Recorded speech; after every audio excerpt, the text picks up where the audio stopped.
Saya mendidik anak-anak saya itu dengan hanya via telepon. Kalau saya subuh itu sudah hampir sampai sarapan, saya lupa. Itu anak saya itu saya telepon, bangunkan adik untuk sekolah. Begitu malam, kadang-kadang saya baru sampai rumah. Ya alhamdulillah anak-anak itu sangat mengerti gitu. Itu ibu di luar kota? Iya, kalau luar kota begitu. Habis soal subuh saya sudah berangkat. Ya, intinya kalau pengen menjadi wirausaha yang sukses, jangan menyerah, jangan mengenal lelah, jangan putus asa, dan jadilah orang yang beramal. Sekecil apapun usaha kamu, harus kamu tekuni.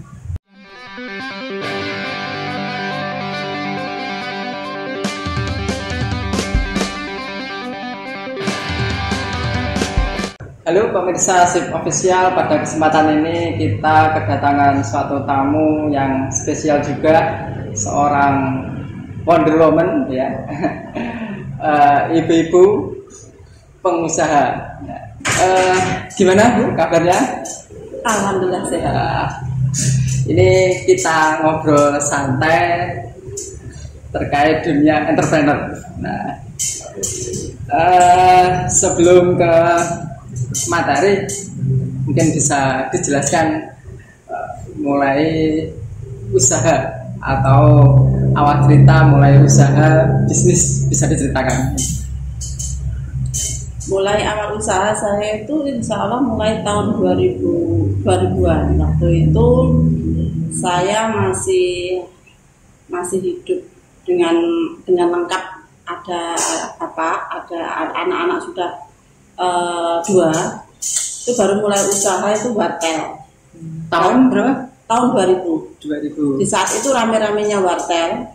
Ya alhamdulillah waktu itu setelah wartel berjalan nggak sampai 1 tahun, saya tambahin fotokopi. Waktu itu ya omset saya memang tinggi di saat waktu itu karena untuk alat komunikasi yang paling mudah waktu itu kan wartel, belum ada HP yang HP masih mahal lah, itu pun masih HP yang jadul yang lama dulu itu yang mulai ada itu sekitar tahun 2000 berapa muncul HP itu. Setelah itu saya mulai tahun 2008 saya kena ujian. Apa ya? Kena ujiannya itu yaitu rumah tangga lagi broken. Ya, di situ enggak usah saya ceritakan lagi, ada masalah rumah tangga, mungkin suami tidak kuat dengan godaan atau mungkin tidak kuat dengan derajat kenaikan dari Allah itu. Karena waktu mulai saya itu tidak punya apa-apa.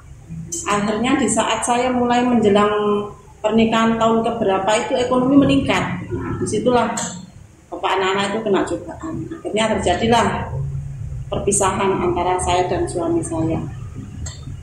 Di saat saya mulai sendiri, itu saya mulai bangkit, saya harus bisa, karena saya harus membesarkan 4 orang anak. 4 orang anak.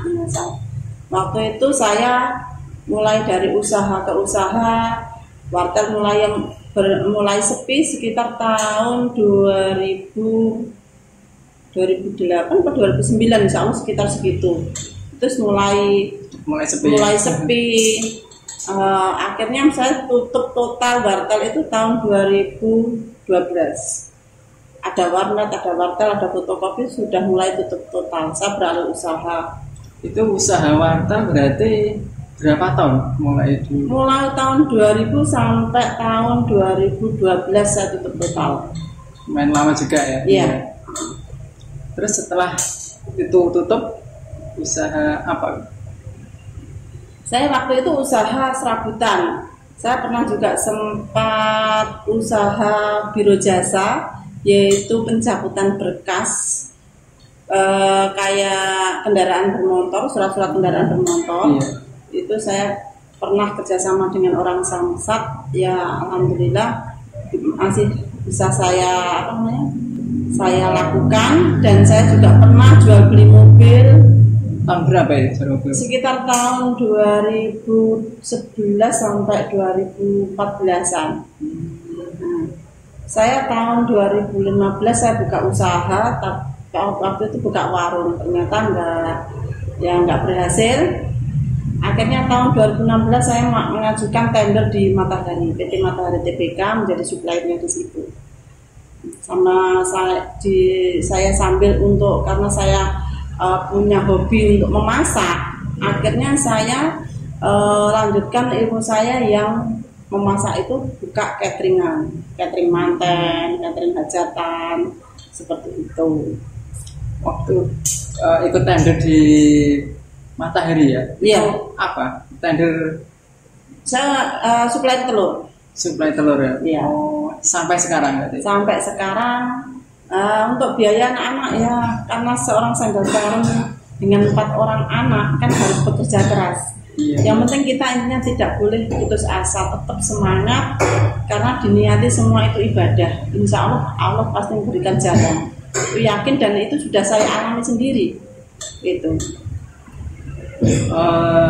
Mulai kan sempat tadi Wadal tutup dan biro jasa. Nah, mulai kelihatan ekonomi meningkat, mulai apa ya, titik terang itu di usaha kamu. Mulai meningkat lagi itu ya itu dimulai di telur ini. Mulai di telur ini saya sudah mulai tenang dan mulai ekonomi itu sudah meningkat, anak-anak juga sudah bisa kuliah, bisa sampai menjadi anggota Polri. Itu ya. Kerja keras saya hanya di telur sama di catering manten, catering kesehatan itu. Anak 4 itu kelas berapa saja Bu? Yang pertama sudah menikah.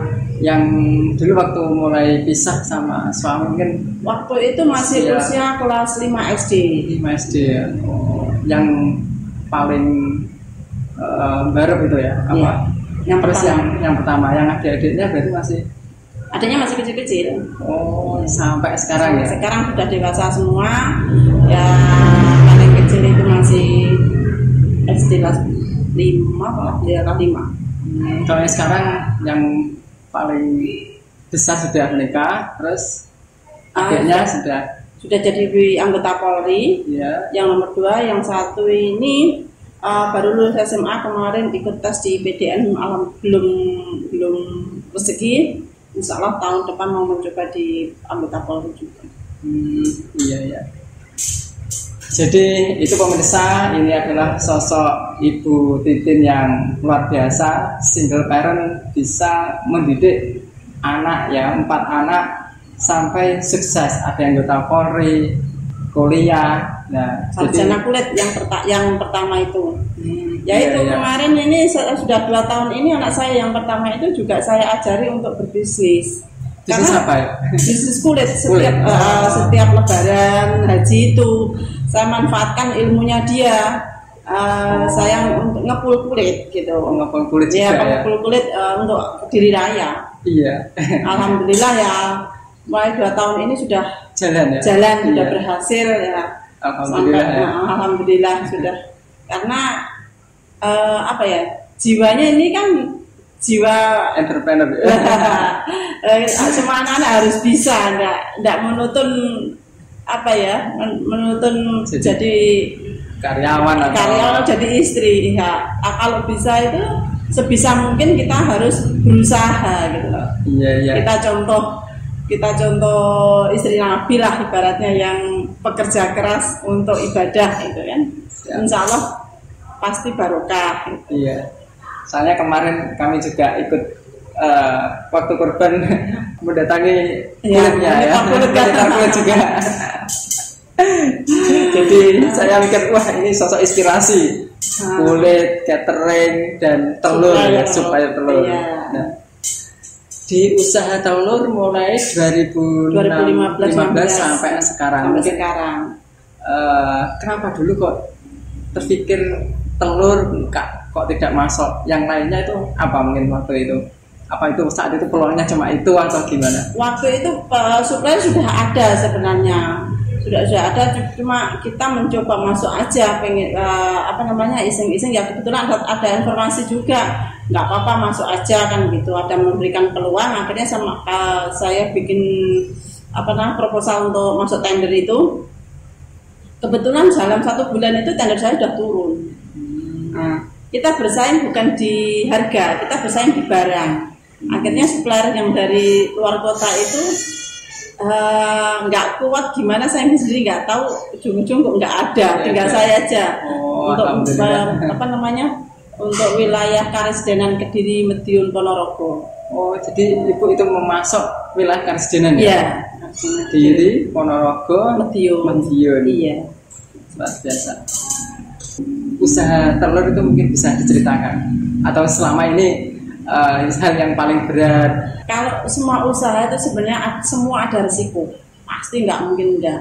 Mungkin kalau telur di saat pengiriman itu, kalau kita pakai sopir kadang-kadang kalau nggak bisa cara mengendalikan kendaraan itu, telur juga banyak pecah. Karena di matahari itu kan maunya bersih, jadi tempat untuk menyimpan telur itu tidak boleh yang pakai etre, harus pakai keranjang plastik yang bersih itu. Nah itu kan riskan sekali untuk pecah kalau nggak ada alasnya. Itu betul-betul harus mengendalikan gas kendaraan, itu harus bisa stabil. Pernah terjadi juga waktu kecelakaan beruntun, itu juga pernah numpai saya, mobil di depan itu juga penuh dengan telur, itu pernah. Risiko juga kalau kita menjadi supplier di matahari kan pembayarannya lama. Kadang-kadang pergantian pimpinan atau pergantian sistem itu molor sampai beberapa minggu, itu tidak terbayar juga biasa. Itu memang ya namanya risiko kerja itu seperti itu. Terus itu untuk mengatasinya gimana? Mungkin niat kita itu, kalau niat kita baik, niat kita kerja untuk ibadah, untuk membesarkan anak-anak, memberikan ilmu pada anak-anak, niscaya Allah itu akan menolongnya. Iya. Itu pasti. Jadi bagi pemirsa ini bisa dijadikan inspirasi, kerja kalau diniati untuk ibadah, terus berusaha pasti akan tercapai, ditolong lah sama Allah itu ya. Saat itu modal awal berapa Bu? Ikut? Saya modal awal itu saya dikasih modal sama teman saya. Itu sekitar 50 juta. Awal-awal itu saya bekerja di situ, saya tidak punya modal sama sekali. Kebetulan teman saya itu dia juga janda, habis meninggal sama suaminya, ada punya rezeki, dia tidak bisa usaha, akhirnya saya pegang. Nah, setelah saya pakai uang modal teman saya itu, saya jalankan untuk beberapa tahun. Alhamdulillah mereka ya, kita bagi hasil, dapat SAU berapa ya untuk biaya anak-anak yatimnya beliaunya juga, alhamdulillah juga barokah. Terus pada suatu hari beliau itu menikah, akhirnya modalnya itu diambil. Alhamdulillah saya bisa mengembalikan ya, sistemnya saya kembalikan tidak bisa langsung, karena apa, pencairan. Kalau saya kembalikan langsung kan modal habis, kita tidak bisa kirim. Betul. Jadi waktu itu ya dua kali pencairan, karena di matahari itu kan sistem pembayaran 2 minggu sekali.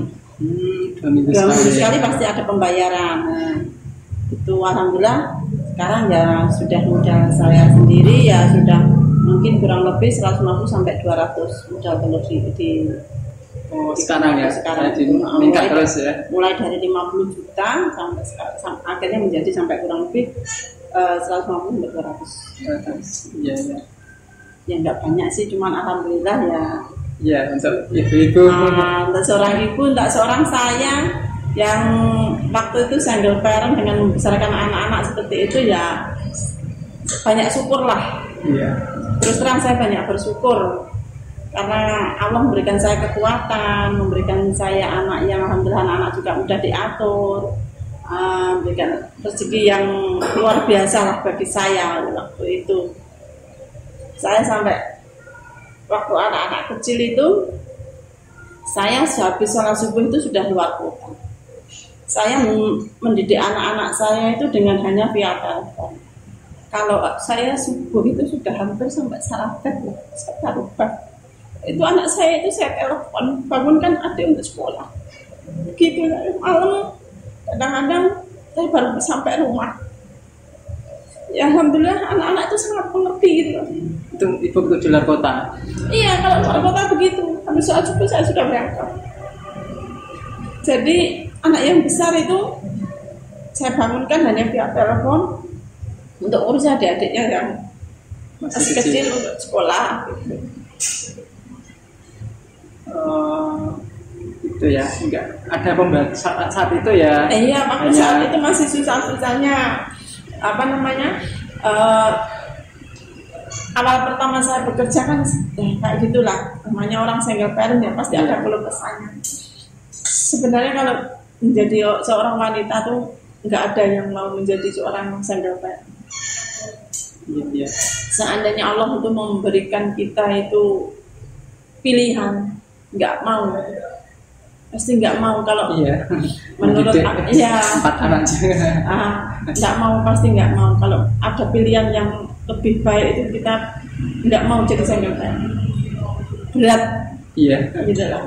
Orang mungkin memandang saya itu kuat, memandang saya itu ibaratnya bisa, ya memang itu semua karena lantaran Allah ya, karena Allah lah saya seperti itu. Tapi di hati kecil itu pasti ada rasa tidak ada yang lengkap, masih ada yang kurang lengkap. Ada sosok imam, sosok seorang ayah buat anak-anak saya, gitulah. Saat setelah pisah sama suami itu untuk bangkit saat itu siapa mungkin yang menjadi motivator atau mentor atau bisa kuat lagi, maksudnya semangat lagi untuk waktu itu saya itu pas menjalankan ibadah umroh. Saya sholat 2 rakaat di makam Ibrahim. Di situ ada bisikan, kamu harus kuat, kamu harus bisa. Ada 3 amanah yang harus kamu pertanggungjawabkan nanti di hadapan Allah. Itu yang membuat saya kuat. Dulu sebelum nikah juga entrepreneur atau bapak ibu atau? Tidak ada. Ibu saya ibu rumah tangga, bapak saya petani. Kok mulai berusaha wartel? Itu impian. Waktu itu saya masih waktu sekolah di Kertosono, waktu SMA. Itu saya itu melihat fotokopi ceritanya. Ada usaha orang fotokopi itu. Setiap saya mau pulang sekolah selalu saya lewati. Di situ tuh kayak ada terbayangkan di dalam pikiran saya, enak ya usaha fotokopi gitu. Nah, nggak tahu Allah kok terus mengudar saya menjadi usaha fotokopi ya nggak. Lantaran apa saya kurang tahu. Ujuk-ujuk saya bisa usaha kayak gitu. Kalau saya pikir saya juga pengalaman. Iya, nggak punya sebenarnya. Nggak punya, nggak ada gitu loh. Nggak ada. Iya. Selama saya single parent pun alhamdulillah ekonomi juga semakin meningkat. Saya bisa beli rumah sendiri yang tak pakai usaha untuk kos-kosan. Ya beli kendaraan sampai bisa kendaraan saya juga bisa ya walaupun jelek-jelek bisa sudah 2. Ya, hasil keringat saya sendiri gitu loh maksud saya itu. Dan anak-anak bisa sarjana, bisa menjadi anggota Polri, bisa besar juga jerih payah saya gitu. Dan tidak lupa juga sih doa-doa orang-orang yang mencintai saya, bantuan doa-doa orang-orang yang selalu cinta sama saya, sayang sama saya, untuk keluarga saya itu. Saya yakin pasti ada doa-doa mereka. Jadi bisa diambil pelajaran dari kisah Bu Titin ini, berwirausaha, entrepreneur itu walaupun nggak punya background sebelumnya wirausaha, buktinya juga berhasil kalau terus berusaha ya. Bermula dari fotokopi wartel tadi dari membayangkan. Nah ini sebenarnya juga menarik ya, berdasarkan ilmu apa ya, hukum tarik menarik. Sesuatu yang sering dibayangkan nanti akan bisa jadi kenyataan. Bermula dari membayangkan fotokopi wartel, tiba-tiba waktu nikah bisa usaha itu ya. Iya betul. Ya. Waktu telur itu juga sempat kepikiran tidak? Waktu catering juga. Kalau catering itu pernah. Waktu itu kan saya masih remaja itu sempat kerja di restoran. Jadi punya pengalaman. Yang catering itu? Iya, catering punya pengalaman untuk apa namanya memasak triknya. Kalau saya itu orangnya apa ya, keingintahuan saya itu memang besar. Waktu itu kerja itu saya tuh selalu membantu koki apa, ngupas apa gitu, tapi saya kadang-kadang saya lihat, saya curi dia itu memasak bumbunya apa saya di situ. Jadi akhirnya saya besar tuh dari situ, belajar dari situ. Iya. Jadi saya bekerja di restoran itu bukan hanya untuk apa ya, mencari rezeki aja, uang aja, tapi saya butuh ilmu. Kalau sifat saya itu bekerja seperti itu. Iya. Gitu. Ya, sekarang bisa saya ambil hikmahnya. Iya. Jadi ini sangat penting ilmu yang dari pelajaran. Ketika seseorang kerja, jangan melulu cari uang, tapi carilah satu ilmunya. Nanti siapa tahu ketika keluar dari pekerjaan bisa dirikan sendiri. Betul. Nah, cuma masalahnya saat ini tuh banyak orang kerja itu yang dipikir cuma uang, nggak berusaha cari ilmunya gimana. Padahal yang lebih mahal itu ilmunya. Ya. Ini luar biasa kerja tapi berusaha gimana caranya ilmunya itu untuk ketika ikut di rumah makan itu ya. Ya akhirnya bisa usaha catering. Usaha gitu. Sendiri. Mungkin terkait pendidikan ya. Bisa diceritakan itu ketika SD di mana, lulusan kuliah mana, atau cukup apa, mungkin bisa diceritakan pemirsa. Waktu itu saya kan lahir di desa Kelambitan, Kecamatan Purwasri. Oh, Purwasri. Ya, daerah Purwasri. Jadi ya SD saya juga SD setempat, SD Kelambitan. Waktu SMP-nya saya SMP di Kertosono, SMA juga di Kertosono. Nah, waktu lulus SMA saya langsung lari ke Makassar. Kenapa ke Makassar? Waktu itu ada saudara di sana semua, ya pengennya mencari ilmu ya juga merubah nasib. Setelah SMA itu saya lari ke Makassar. Ya orang biasa kan kalau orang kampung pengen merubah nasib kan harus ke kota. Iya. Nah, kebetulan di sana udah ada saudara yang juga kuliah di sana.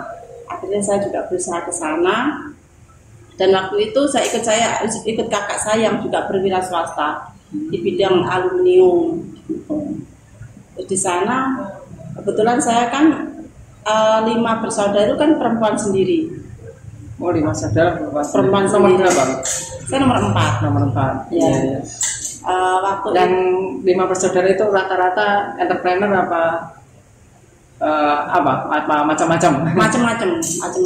Ada yang entrepreneur, ada yang sebagai anggota pemerintah, pegawai pemerintahan. Tapi rata-rata walaupun dia pegawai pemerintahan, dia juga banyak wirausaha. Kerja sambil berusaha. Sampai akhirnya dia mengajukan pensiun dini, menekuni dunia usahanya. Iya. Berarti cukup di SMA ya, nggak sampai? Sempat ikut di itu zaman waktu itu kan ada D1 ya, ikut. Ya ada D1 itu ya. Sekarang mungkin nggak ada ya kayak gitu itu. Nah, sekarang dulu ada ikut D1, saya ngambil komputer waktu itu di Makassar. Nah, di Yayasan Handayani. Tapi ya namanya saya perempuan sendiri, setiap mau pengen bekerja di dalam tidak diperbolehkan. Takut saudara-saudara saya itu kalau saya tidak bisa pulang ke Jawa, kasihan orang tua saya. Akhirnya saya disuruh pulang. Saya tidak kampung, tetap tidak kerasan. Akhirnya saya lari ke Kediri. Lari ke kota Kediri. Di sini ya awal mula saya jadi pengangguran. Ya kebetulan di sini ada teman yang membantu saya. Ya sekarang baru 40 hari yang lalu dia meninggal. Teman saya yang membantu saya waktu saya lari dari kampung hijrah ke Kediri itu. Ya, orang itu sangat berjasa sekali. Waktu saya pengangguran di kos-kosan, tidak bekerja. Bayangkan orang tidak bekerja hidup di kos-kosan. Dia selalu ngirimin saya makanan, beliau itu pokoknya akhirnya saya bisa masuk kerja di restoran salah satu yang terbesar di kota Kediri. Iya. Itu sampai akhirnya saya ketemu jodoh, menikah itu. Iya. Tips untuk warga, untuk ibu-ibu, single parent, pemuda, milenial untuk sukses berwirausaha, mungkin bisa modal apa saja yang harus dimiliki dan mental apa yang dimiliki, bisa diceritakan ke pemirsa? Modalnya itu kita tuh harus jujur, amanah, jangan lupa banyak ibadah untuk mencari ilmu, dengan mengikuti kita itu pengajian itu kan mendapatkan banyak ilmu supaya kita punya tameng untuk diri kita sendiri. Iya. Nah, itu salah satu yang bisa mengendalikan kita sebagai orang single parent, sebagai orang berwira swasta, berwirausaha, untuk menjadi orang yang lebih sukses. Harus ditanamkan ibadahnya itu kuat, karena di luar godaan itu banyak. Mungkin bukan hanya godaan dari segi yang materi, mungkin dari segi yang tidak baik, banyak lah. Iya. Nah, itu salah satu harus kita tanamkan pada diri kita sendiri. Kalau keimanan kita kuat, insya Allah berbagai cobaan, berbagai kita ujian mental, karena kita punya tameng. Iya. Gitu intinya. Terus ketika dunia usaha mungkin terkait banyak kan orang itu ketika biasa nggak punya uang tiba-tiba punya uang banyak. Nah itu cara manajemen, kadang nggak bisa kebablasan gaya hidupnya. Nah, mungkin biar sukses jadi wirausaha itu gimana cara manajemen uang, terus cara manajemennya mungkin bisa diceritakan. Kalau saya sendiri kalau mau manajemen uang, kebetulan saya jadi wanita juga nggak bisa shopping yang seperti ibu-ibu yang suka nge-mall itu. Karena tiap hari saya kan dalam 1 minggu itu bisa 3 kali saya ke mall kan gitu. Iya. Tapi kalau saya untuk ibaratnya hanya sekedar ingin-ingin itu ya mungkin karena keterbatasan saya untuk ada anak-anak yang saya pertanggungjawabkan dengan jeripaya sendiri, bisa jadi ya. Jadi saya itu orangnya nggak bisa royal dengan dunia mall. Dunia mall gitulah. Jadi saya kalau kebutuhan ya seperlunya. Walaupun saya suka barang-barang bagus, tapi ya seperlunya gitu loh. Seperlunya aja. Dibutuhkan aja. Iya. Tuh. Jadi itu penting pemirsa, suatu entrepreneur itu harus bisa memanage keuangan, jangan sampai terbiasa gak punya uang tiba-tiba punya uang banyak langsung suka belanja. Itu bisa kalau bisa bangkrut ya. Kalau nggak bisa manage uang, bisa manage uang pasti bangkrut. Malah modalnya habis untuk shopping, untuk jalan itu. Iya, itu penting ya. Jadi ketika belanja itu berdasarkan kebutuhan, jangan keinginan. Tidak butuh tapi ingin lah, ini bisa cepat habis ini. Karena sifat manusia itu keinginan selalu ada. Nggak pernah berhenti. Tuh, tapi kalau kebutuhan ya udah, kebutuhannya sudah cukup ya sudah selesai. Iya. Terus bisa diceritakan kisah atau pertolongan Allah, keajaiban. Kadang kan usaha kan ada sisi langit atau pertolongan langit, itu mungkin bisa diceritakan. Entah apa, sedekah atau mungkin bisa diceritakan. Ya itu tadi, kembali pada niat kita itu. Allah itu kalau niatnya kita untuk ibadah, percaya dunia ini pasti mengikuti. Ibaratnya kita itu kalau beli sapi, kan kita beli akhirat. Sapi itu ibarat akhirat. Tambangnya kan pasti ikut. Nah, tambang itu adalah dunianya. Ya kan? Nggak ada kan sapi yang kita beli kan nggak ada tambangnya? Pasti ada kan? Nah, seperti itu. Jadi kalau kita membeli akhirat, dunia itu pasti mengikuti. Pasti mengikuti. Itu saya rasakan sendiri.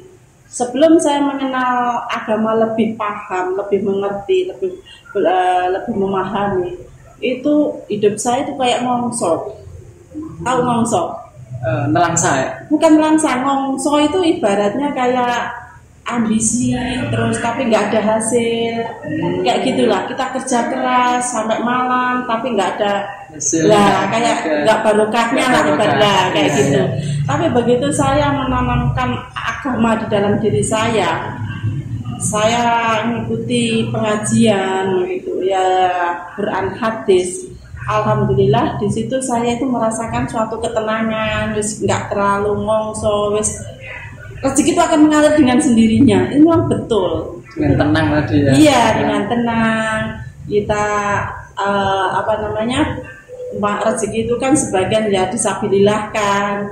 Itu Allah itu mengganti, ternyata Allah mengganti itu lebih banyak. Iya.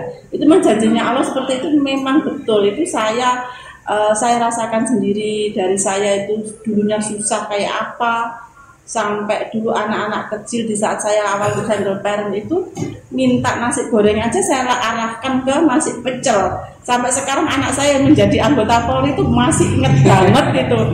Cerita masalah itu kayak nggak bisa, air mata itu betul-betul.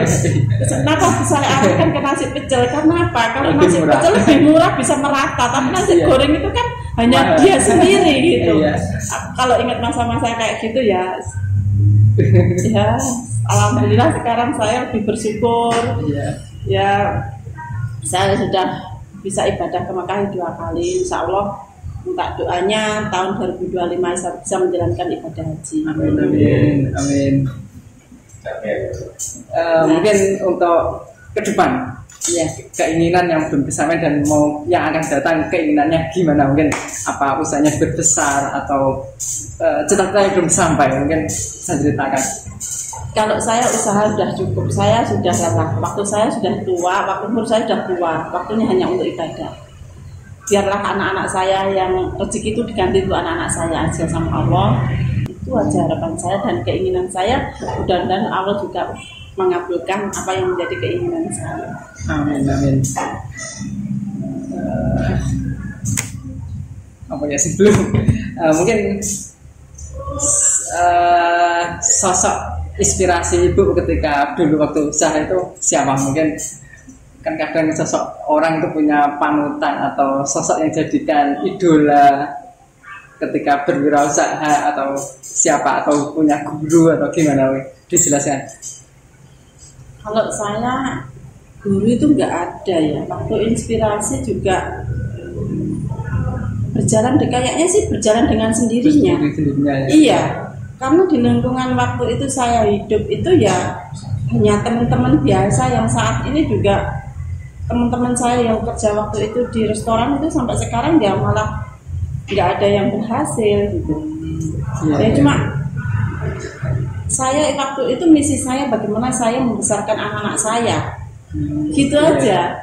Saya nggak mau anak saya itu ketinggalan seperti teman yang lainnya gitu. Jadi motivasi ya. Motivasi itu hanya anak-anak saya itu. Jadi alhamdulillah ya akhirnya anak saya berhasil, sudah dewasa semua. Ya mudah-mudahan yang nomor 3 ini pun juga bisa menjadi anggota Polri. Amin, amin. Harapan saya cuma itu aja, tinggal sudah tua ya, waktunya untuk ibadah mas, waktunya untuk istirahat.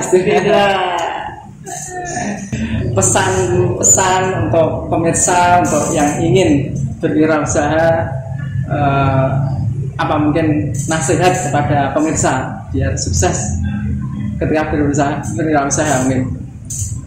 Ya intinya kalau pengen menjadi wirausaha yang sukses, jangan menyerah, jangan mengenal lelah, jangan putus asa, dan jadilah orang yang beramal. Sekecil apapun usaha kamu harus kamu tekuni. Bahwa orang wira swasta itu atau wira usaha, sekecil apapun usahamu, kamu adalah bos. Itu intinya. Iya. Kelihatannya sedikit, kelihatan sepele, tapi barokah itu ya. Bisa untuk supaya punya ibadah, kita bisa waktunya kita mau sedekah aja. Nah itu namanya rezeki barokah di situ. Sebelumnya mungkin juga ikut pernah seminar-seminar ketika menekuni dunia usaha itu, apa buku ada mungkin bisa dijelaskan ilmu-ilmu? Nggak ada mas, kalau saya nggak pernah ikut seminar, bahkan saya pernah menjadi mediator untuk di daerah Jawa Tengah itu sama itu, lupa itu berapa tahun yang lalu. Pernah juga di Bali. Bagaimana menjadi memasarkan produk itu supaya ada daya tariknya itu bagaimana, itu trik-triknya, konsep-konsepnya itu. Kemarin juga sempat sih ditanya apa menjadi mediator seperti itu. Di berdasarkan pengalaman ya, berdasarkan pengalamannya otodidak gitu ya. Otodidak. Iya. Ya, saya kira cukup sekian pertemuan pada saat ini. Semoga perbincangan kita bisa diambil pelajaran bagi para pemirsa yang ingin bergerak di dunia usaha. Sebelumnya terima kasih banyak Bu Titin atas waktunya. Semoga pertemuan ini bisa membawa manfaat. Amin. Assalamualaikum warahmatullahi wabarakatuh. Waalaikumsalam.